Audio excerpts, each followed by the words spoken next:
ان سے جو باتیں ہم نے اخذ کی ہیں یہ ہمارے لیے ضروری ہے کہ جب ہم نے یہ جان لیا کہ اللہ کے ولی کہتے کن کو ہیں، تو پھر یہ بھی ضروری ہے کہ ہم یہ جانیں کہ ولی کون کون ہیں۔ سب سے پہلے اللہ رب العالمین نے قرآن کریم میں اپنی ذات کے لیے بیان فرمایا، اللہ ولی الذین آمنوا، یہ آیت ابھی آپ کے سامنے پڑھی گئی کہ اللہ رب العالمین مومنوں کا ولی ہے، اور اللہ رب العالمین کے بھی ولی ہیں۔ اللہ کے رسول صلی اللہ علیہ وسلم کی وہ حدیث بھی ہم نے سنی کہ نبی صلی اللہ علیہ وسلم نے فرمایا، من عاد لی ولیا، جس نے میرے ولیوں سے دشمنی کی عناد رکھا، فقد آذنتہ بالحرب، میں ایسے شخص سے جنگ کا اعلان کرتا ہوں۔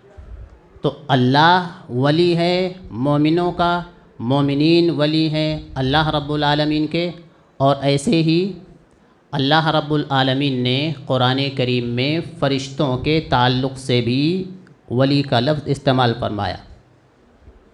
ایسے ہی مومنین کے بارے میں وہ آیت ہم نے سنی کہ مومنین یہ ولی ہیں، مومنین مومنین کے ولی ہیں۔ اس سے ایک بات بڑا واضح طور پر ہمارے سمجھ میں آ جانی چاہیے کہ معاشرے کے اندر جو یہ ایک طرح کا پروپیگنڈا کیا جاتا ہے، طرح طرح کے شکوک و شبہات میں مبتلا کیے جاتے ہیں، یا ایسے لوگ جو معاشرے کو حقیقت سے آگاہی رکھنا یا انہیں صحیح طور پر کتاب و سنت کی روشنی میں انہیں بیان کرنا چاہتے ہیں یا راہ راست پر لانے کی کوشش کرتے ہیں، ان سے دشمنی اور عناد اختیار کرنے لگتے ہیں۔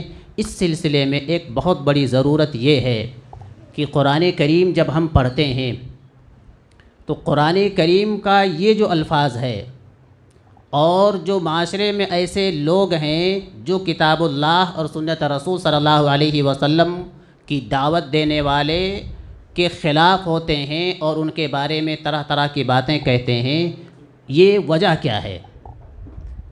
اہل حدیث یا کتاب اللہ اور سنت رسول صلی اللہ علیہ وسلم کی بات کرنے والے اور اسی کی طرف بنانے والے جو لوگ ہیں، ان کی اپنی سوچ و فکر کیا ہے کہ ہمارے اپنے عقیدے میں، ہمارے اپنے دل و دماغ میں جو ایسی فکر یا ایسے نظریے یا غلط طرح کے شکوک و شبہات یا مختلف طرح کے توہمات میں ہم مبتلا ہو گئے ہیں، اللہ رب العالمین نے جو نظام ہمیں دیا ہے، جس نظام کے پابندی کے لیے جس فکر کے تحت ہمیں رہنا چاہیے، جس عقیدے اور ایمان کی سلامتی کے ساتھ، جس چیز کے ساتھ جس طریقے سے ہمیں برتاؤ کرنا چاہیے، اس کا ایک بڑا واضح پیغام یہ ہے کہ یہ کتاب اللہ اور سنت رسول صلی اللہ علیہ وسلم کی طرف بلانے والے لوگ ہمارے اپنے دل و دماغ پر وار کرتے ہیں۔ یعنی آپ کے اگر دماغ میں کوئی بات غلط طریقے سے بسی ہوئی ہے تو اس کو یہ نکالنے کی کوشش کرتے ہیں اللہ اور اس کے رسول کے فرمان کی روشنی میں۔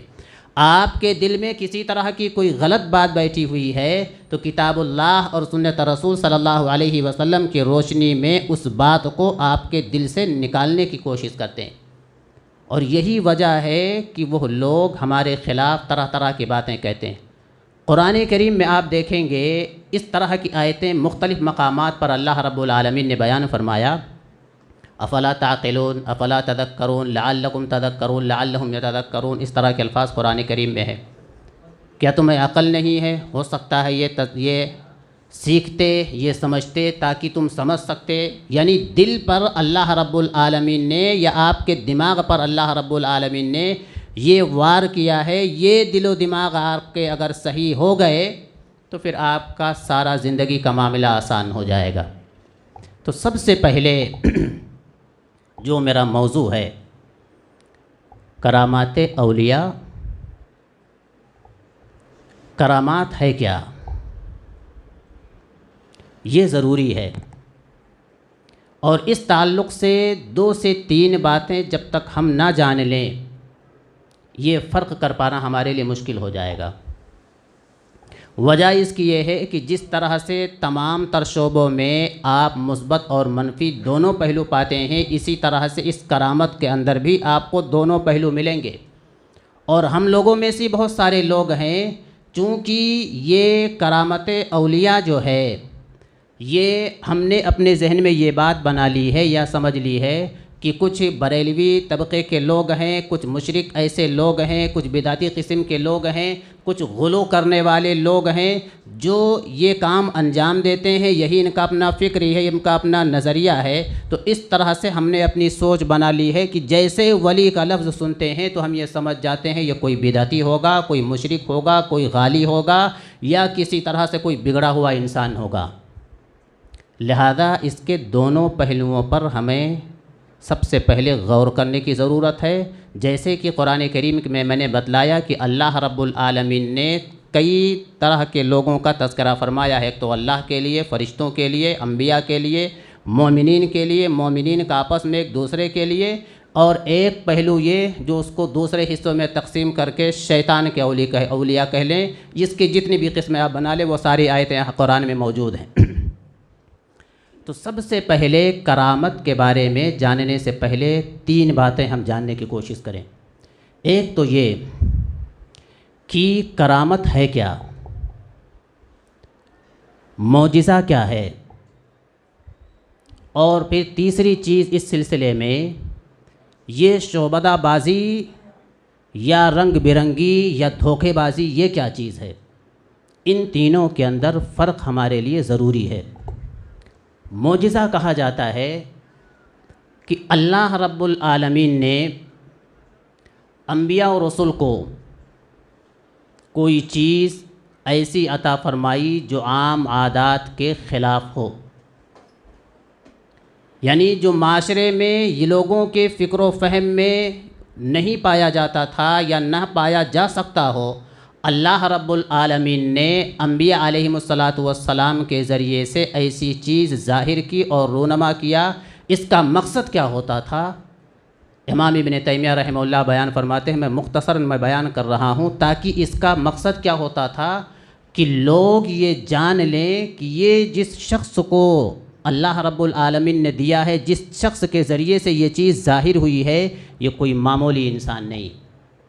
اس شخص کا، اس کی سچائی اور اس کی صداقت پر انہیں یقین ہو جائے، کیونکہ ہم تو ایسا نہیں کر سکتے، سماج میں جو لوگ ہیں کوئی ایسا تو نہیں کر سکتا یہ انسان اس طرح کی بات کرتا ہے یا ایسا کوئی کام اس نے کیا ہے یا اس کے ذریعے سے کوئی چیز ظاہر ہوئی ہے، تو یقیناً کوئی ایسا اس کے اندر بات پائی جا رہی ہوگی جس کی وجہ سے اس کے اندر ایک انوکھی کیفیت اور صلاحیت ہے۔ تو اللہ رب العالمین نے قرآن کریم میں بیان فرمایا، اس کی سب سے بڑی مثال قرآن کریم ہے، اور تمام انبیاء علیہم السلام کے ساتھ اس طرح کے واقعات ملتے ہیں۔ قرآن کے بارے میں اللہ رب العالمین نے بیان فرمایا، قُلْ لَئِنِ اجْتَمَعَتِ الْإِنسُ وَالْجِنُّ عَلَىٰ أَن يَأْتُوا بِمِثْلِ هَٰذَا الْقُرْآنِ لَا يَأْتُونَ بِمِثْلِهِ وَلَوْ كَانَ بَعْضُهُمْ لِبَعْضٍ ظَهِيرًا، کہ اے نبی صلی اللہ علیہ وسلم آپ کہہ دیجئے کہ تم سارے کے سارے لوگ مل بھی جاؤ تب بھی اس قرآن جیسا نہیں لا سکتے۔ تو قرآن یہ کیا ہے؟ ایک معجزہ بذات خود۔ ہمارے نبی صلی اللہ علیہ وسلم بھی ایک معجزہ، آپ صلی اللہ علیہ وسلم کے ذریعے سے بہت سارے معجزات رونما ہوئے۔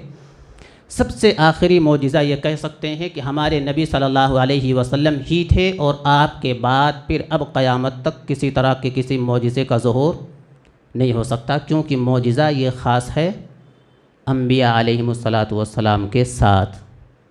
اب ایک چیز، دوسری چیز یہ ہے کرامت۔ کرامت یہی کہتے ہیں کہ خرق عادت، یعنی خلاف عادت، کوئی ایسی چیز جو معاشرے میں نہیں پایا جا رہا ہے یا ہمارے اور آپ کے اپنے استطاعت سے باہر ہے، ہم سے ہو نہیں سکتا، اس فطرت کے یا اس طبیعت کے یا اس معاشرے کے خلاف کوئی ایسی چیز ہو جو ہمارے اپنے فکر و فہم سے یا ہمارے اپنے اندر پائی جانے والی چیزوں سے بالکل بالا تر ہو۔ جیسے مثال کے طور پر ہم میں سے ہر شخص تقریباً یہ جانتا ہوگا کہ یہ پنکھا چلتا ہے، اس طرح سے اگر گھوم رہا ہے تو یہ ہوا اس کی نیچے آ رہی ہے۔ اگر یہ الٹا چلنے لگے اور پھر بھی ہوا اگر نیچے آئے عقل کیا کہتی ہے؟ یہی سے ظاہر سی بات ہے جو ہم تھوڑی بہت سمجھ رکھتے ہیں کہ اگر یہ الٹا چلے گا تو اس کی ہوا اوپر جائے گی، الٹا چلنے کے باوجود بھی اگر ہوا نیچے آئے تو ہر شخص حیران ہو جائے گا۔ یہی خرق عادت کہتے ہیں کہ یعنی خلاف واقع جو ہے، یعنی یہ تو ایسا تو ہوتا نہیں ہے، ہو کیوں رہا ہے؟ تو یہ کوئی نہ کوئی انوکھی چیز ہے جو واقع ہوئی ہے۔ تو کرامت اسی انوکھے پن کو کہتے ہیں، اور اللہ رب العالمین اس کو، امام ابن تیمیہ رحمہ اللہ کی ایک کتاب ہے، آپ اسے پڑھیں، الفرقان بین اولیاء الرحمن و اولیاء الشیطان، کہ جو اللہ کے ولی ہوتے ہیں اور جو شیطان کے ولی ہوتے ہیں، ان دونوں میں فرق کیا ہے، بڑی وضاحت کے ساتھ انہوں نے بڑی جامع کتاب میں اس میں بیان کی ہے، اور بہت ساری مثالیں اس میں دی ہیں۔ تو خرق عادت جو ہم سے نہ ہو سکے یا معاشرے میں نہ پایا جاتا ہو، اس کے خلاف ہو جانے پر جو حیرانی اور اس طرح کی تعجب کی جو کیفیت ہوتی ہیں، اسی چیز کو کرامت کہا جاتا ہے۔ اب یہاں آپ دیکھیں، اس کی 2 سے 4 مثالیں میں بیان کر دوں۔ زہر کی جو صلاحیت ہے وہ کیا ہے؟ اگر ایک انسان زہر پی لے یا زہر کا انجیکشن دے دی جائے تو ہماری اپنی سوچ و فکر کیا ہے کہ انسان مر جائے گا، یہ عام سی بات ہے۔ لیکن زہر پی لینے کے باوجود بھی اگر کوئی ایسے ہی حساس و بساس رہے، تر و تازہ رہے، تو یہ حیران کرنے والی بات ہے۔ اور اگر ایسے شخص کو ہم دیکھیں تو یہی کہیں گے کہ یہ ایک کرامت ہے جو ظہور ہوا ہے۔ حضرت خالد بن ولید رضی اللہ تعالیٰ عنہ کا نام ہم نے سنا ہوگا۔ ایک مرتبہ ایک یہودی شخص، یعنی یہ واقعہ مشکات المصابیح کی ایک شرح ہے، علامہ عبید اللہ محدث مبارک پوری رحمہ اللہ کی کتاب ہے میرات المفاتیح، یہاں اس میں انہوں نے ایمان کے جو بحثیں ہیں وہیں پر انہوں نے یہ واقعہ بیان کیا۔ اور خالد بن ولید یہ جو کتاب ہے، اس پر اگر آپ مطالعہ کریں گے تو اس میں بھی اس واقعے کا تذکرہ ہے، اور وہ کہیں کہیں ممکن ہے کہ دوسری کتابوں میں بھی ہو۔ ایک واقعے میں ہے کہ ایک مرتبہ ایک یہودی شخص تھا جو جاسوس تھا، یہ پکڑا گیا، لایا گیا۔ جب اس کو چیک کیا گیا تو اس کے پاس سے زہر کی ایک چھوٹی سی ڈبیا ملی۔ جاسوسوں کا وہ نظام ہوتا تو وہ کھا لیتے تھے، فوراً مر جائیں گے، تاکہ جو ہمارے اندر کو جو جاسوسی کا جو نظام ہے کسی طرح سے ان کو پتہ نہ لگ پائے۔ جب چیک کیا گیا تو اس کے پاس سے ایک چھوٹی سی زہر کی ڈبیا ملی۔ پوچھے یہ کیا ہے؟ بتایا وہ زہر ہے۔ وہ کیوں رکھے؟ بولے اس لیے میں کھا نہیں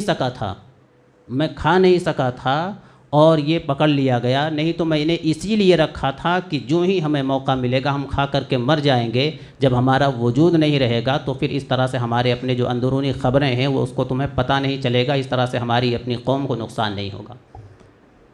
حضرت خالد بن ولید رضی اللہ تعالیٰ عنہ صحابی، پکے ایمان والے، ایک بڑے مجاہد، بہت بڑے سپہ سالار، جس نے اپنی زندگی میں کوئی جنگ نہ ہاری، کہنے لگے کیا اسی میں موت ہے؟ ہم کیا جانتے ہیں؟ زہر کی جو صلاحیت ہے وہ یقیناً نقصان دہ ہے کہ آدمی اگر کھا لے یا پی لے تو تقریباً 100% ہم یہی جانتے ہیں کہ نہیں بچے گا، یہ اس کی صفت ہے۔ انہوں نے کہا کیا اسی میں موت ہے؟ اس نے کہا اسی میں موت ہے۔ انہوں نے پوری ڈبیا پی لی، پینے کے باوجود بھی ایسے ہی زندہ رہے۔ تو اس کے واقعے سے جس بات کا پتہ چلتا ہے وہ کیا؟ موت زہر میں نہیں ہے، زہر میں اللہ رب العالمین نے اگر یہ تاثیر رکھی ہے کہ اس کے پینے سے آدمی مر جائے گا تبھی وہ موت کا سبب بن سکتی ہے، وگرنہ ایک چورن ہے۔ یہ ایمان تھا، یہ ایمان کی پختگی تھی کہ پی لیے، اس کے باوجود بھی ایسے بچے رہے، اللہ رب العالمین نے انہیں بچایا۔ یہ کہتے ہیں کہ خرق عادت چیز، یہ کرامت جو اللہ رب العالمین نے حضرت خالد بن ولید رضی اللہ تعالیٰ عنہ کے ذریعے سے ظاہر کی، وگرنہ عام عادت کیا ہے وہ یہی سمجھا جائے گا کہ زہر تھا، زہر ہے تو پھر یہ موت کا ایک ذریعہ سبب۔ صحابی رسول حضرت عمر بن خطاب رضی اللہ تعالیٰ عنہ کی زندگی کی جب ہم تاریخ پڑھیں گے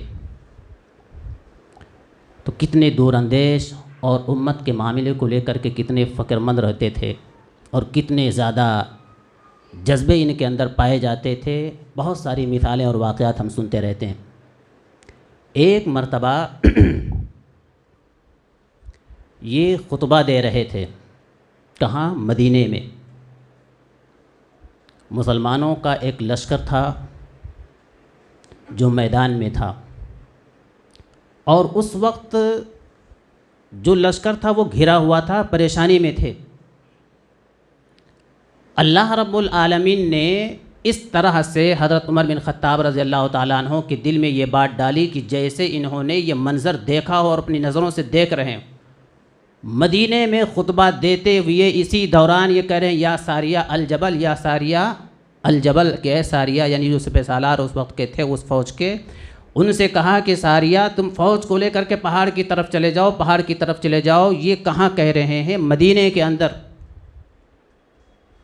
اور اس کے بعد کا واقعہ ہے پورا، یہ واقعہ جب آپ دیکھیں گے تو یہ ساریہ بعد کا واقعہ بیان کرتے ہیں کہ ہم اس طرح سے گھرے اور الجھے ہوئے تھے کہ اچانک ہم نے ایک آواز سنی جو کہہ رہا تھا کہ اے ساریہ پہاڑ کی طرف چلے جاؤ، پہاڑ کی طرف چلے جاؤ۔ ہم جب وہاں گئے تو اللہ رب العالمین نے ہمیں بچا لی۔ اسے کہتے ہیں کرامت۔ اور یہ کرامت بھی آدمی کی اپنی ذات سے یا اس کی اپنی قوت سے یہ ظاہر نہیں ہوتا۔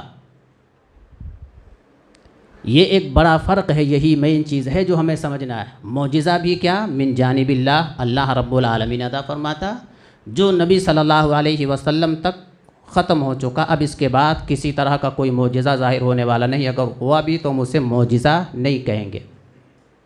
اس کے بعد قیامت تک یہ کرامات کا ظہور ہوتا رہے گا۔ اسی کتاب کے اندر جو میں نے ذکر کیا کہ امام ابن تیمیہ رحمہ اللہ کی جو کتاب ہے، ایک جگہ لکھتے ہیں کہ جیسے جیسے قیامت قریب ہوتی جائے گی، فتنے عام ہوتے جائیں گے، لوگوں کے اندر بے دینی اور جہالت عام ہوتی جائے گی، اللہ رب العالمین اپنے مومنین بندوں کے ذریعے سے کرامات کا ظہور مزید اضافہ کرے گا، اور اس طرح سے طرح طرح کے کرامات ظاہر ہوں گے تاکہ لوگ مان لیں اور یقین کر لیں کہ یہ جو بندہ ہے جس راستے اور جس ڈگر پر ہے، ہمیں بھی اپنے آپ کو اسی راستے اور اسی ڈگر پر چلانے کی کوشش کرنی چاہیے۔ تیسری چیز کہ اسی طرح کا جو واقعہ رونما ہوتا ہے معاشرے کے اندر، یعنی خرق عادت، خلاف معمول کوئی ایسی بات جو ہمارے اپنے ماحول اور معاشرے میں فکر و دماغ میں نہ پایا جاتا ہو۔ ایک تو معجزہ ہو گیا، دوسرا کرامت ہوا، تیسری ایسی چیز ہوتی ہے جو بھی ہم ماننے کے لیے تیار نہیں ہوتے ہیں اور یہ بھی واقع ہوتا ہے، اسے جادو، شعبدہ بازی یا کسی طرح کا فریب کہتے ہیں، اور یہ خود ساختہ ہوتا ہے۔ معجزہ اور کرامت یہ دونوں من جانب اللہ ہوتے۔ کوئی مومن اور متقی چاہے جتنا اللہ کا متقی ہو، اللہ رب العالمین نہ چاہے تو اس کے ہاتھوں سے کسی طرح کی کرامت کا ظہور نہیں ہوتا، اور یہ خود اس کے اپنے کلامات نہیں ہوتے، اس کے اپنے کرامات نہیں ہوتے، بلکہ اللہ رب العالمین کی ایک مدد اور نصرت ہوتی ہے۔ یہ جو تیسری چیز ہے وہی خلاف معمول چیز جو ہمارے اپنے درمیان میں جو رونما ہوتا ہے، ہمیں چونکانے والا ہوتا ہے، اور ہم اسے دیکھ کر کے چونکنا ہو جاتے ہیں، اسے کہتے ہیں شعبدہ بازی، جادوگری یا فریب۔ اور یہی ہے جس میں ہم طرح طرح کے لوگ ملوث ہیں، اور یہ فرق نہ کر پانے کی وجہ سے ہمارے اپنے عقائد بگڑتے ہیں، ہمارے اپنے ایمان بگڑتے ہیں، اسی طرح سے طرح طرح کے بدعات اور خرافات جنم لیتے ہیں۔ ہم جسے چاہتے ہیں یا لوگ جسے چاہتے ہیں اس کو بڑا بنا دینے کے بعد طرح طرح کی باتیں اس کے بارے میں گڑھ کر کے پیش کرتے ہیں۔ اس کی ایک چھوٹی سی مثال قرآن کریم میں ابھی میں پڑھ رہا تھا۔ اللہ رب العالمین نے سامری کا نام سنا ہے؟ قرآن کریم میں پڑھیے کوئی آیت، اس کا واقعہ کیا ہے کہ اس نے فَأَخْرَجَ لَهُمْ عِجْلًا جَسَدًا لَهُ خُوَارٌ، یہی خرق عادت چیز جو ماحول میں نہ پایا جاتا ہو، جس کو معاشرہ ماننے اور سننے کے لیے تیار نہ ہو، اور ایسی چیز رونما ہو جائے۔ اس نے کیا کیا؟ ایک بچڑا بنایا، اس میں کیا تھی؟ خوارن، ایک بچڑے کی جو آواز ہوتی ہے، اس میں داڑنے کی، ڈکارنے کی جو آواز ہوتی ہے وہی آواز تھی۔ پھر کیا ہوا؟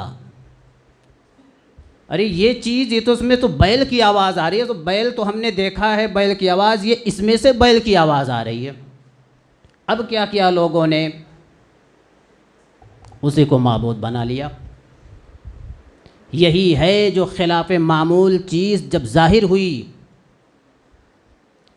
اور ہم نے اس کو غلط طریقے سے سوچنا اور سمجھنا شروع کر دیا، تو سب سے پہلا وار اس قوم پر یہی موسیٰ علیہ السلام کی قوم، جس کے درمیان ابھی نبی موجود ہیں۔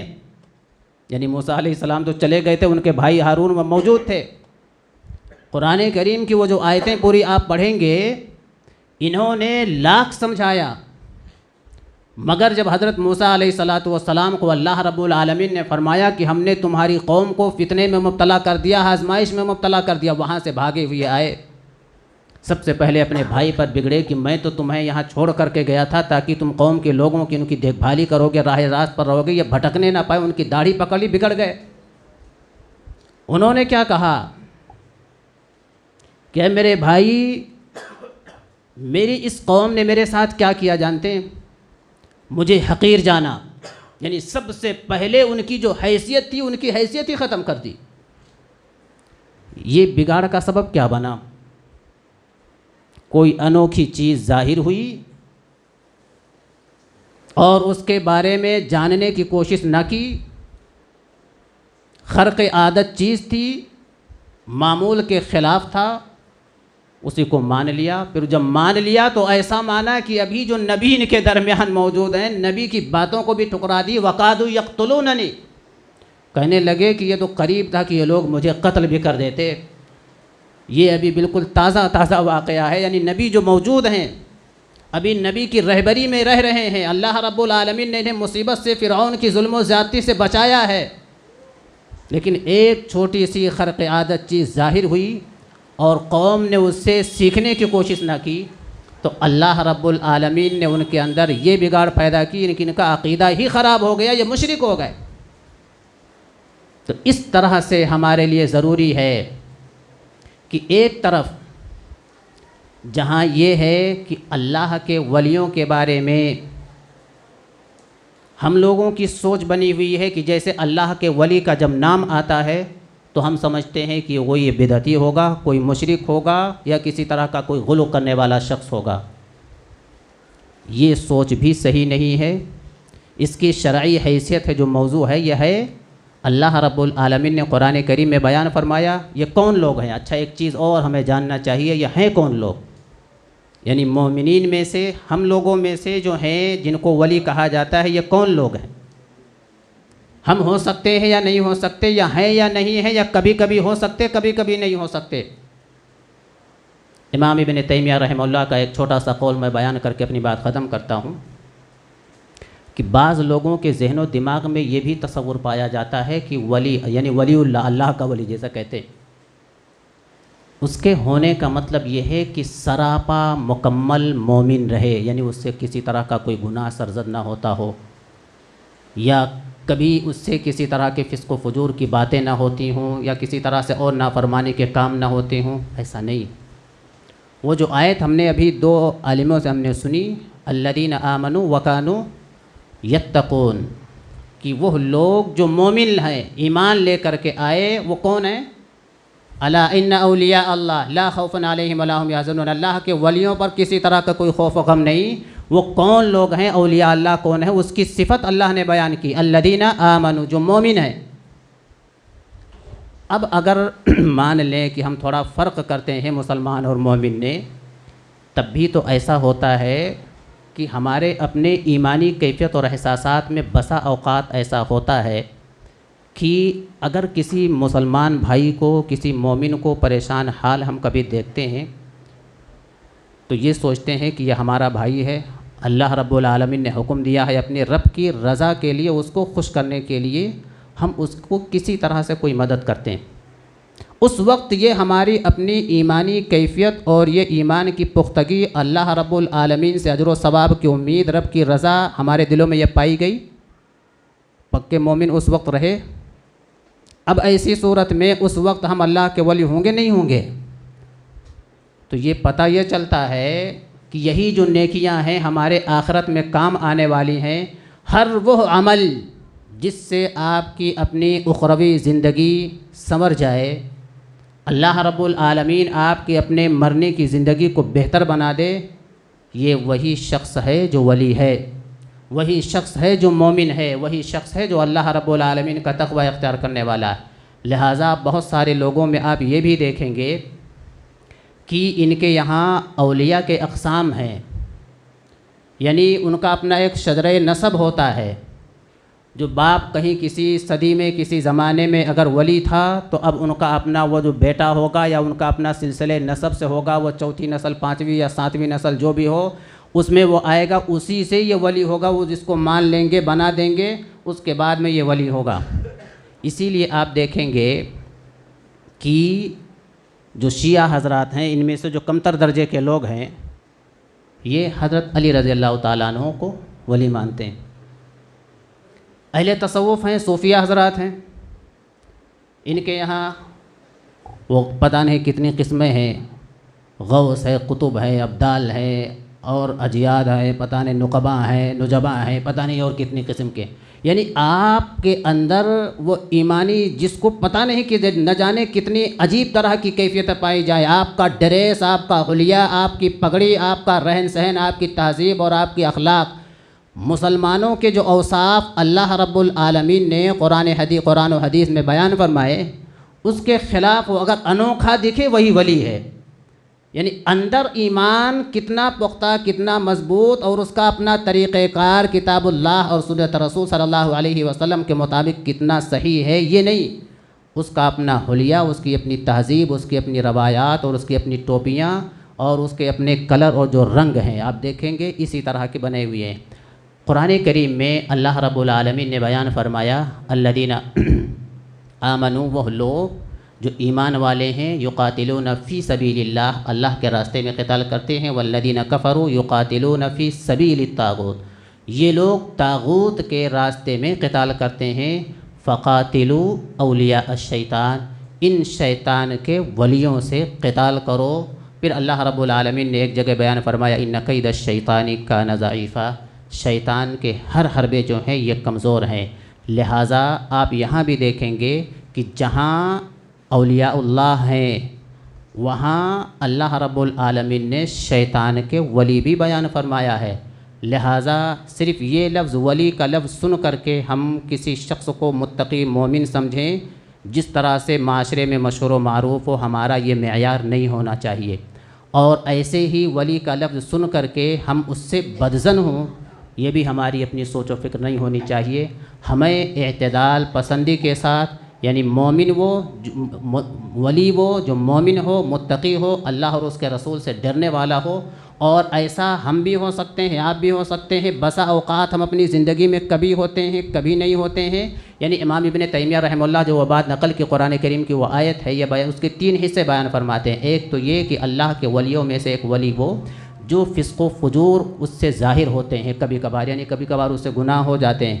ثم اورثنا الکتاب الذین اصطفینا من عبادنا فمنهم ظالم لنفسه، اللہ رب العالمین نے فرمایا کہ ہم نے اپنے بندوں کو میں سے لوگوں کو چنا، انہیں ہم نے وراثت سونپی، وارث بنایا. ان میں سے کچھ ایسے تھے جنہوں نے اپنے نفس پر ظلم کرنے والے، ومنہم مقتصد، کچھ میانہ روی اختیار کرنے والے، ومنہم سابق بالخیرات باذن اللہ، کچھ ایسے جو بہت آگے بڑھ چڑھ کر کے رہنے والے. تو امام ابن تیمیہ رحمہ اللہ بیان فرماتے ہیں ایسے ہی اللہ کے ولیوں کے 3 قسمیں ہوتی ہیں. یعنی ایک کمتر درجے کا ولی وہ ہوتا ہے جس سے گناہ وغیرہ سرزد ہوتے رہتے ہیں. وہ جس طرح سے عام مسلمان ہے وہ اللہ کی عبادت و بندگی بھی کرتا، نیکیوں کے کام بھی کرتا، اس سے کبھی کبھی گناہ بھی سرزد ہو جاتے. اسی طرح سے وہ جو اعتدال پسند ہوتا ہے، ایک وہ جو بہت زیادہ آگے بڑھ چڑھ کر کے دین کے کسی بھی امر میں اپنے آپ کو پیش رکھنے والا ہوتا ہے تاکہ اس کا رب اس سے راضی ہو جائے.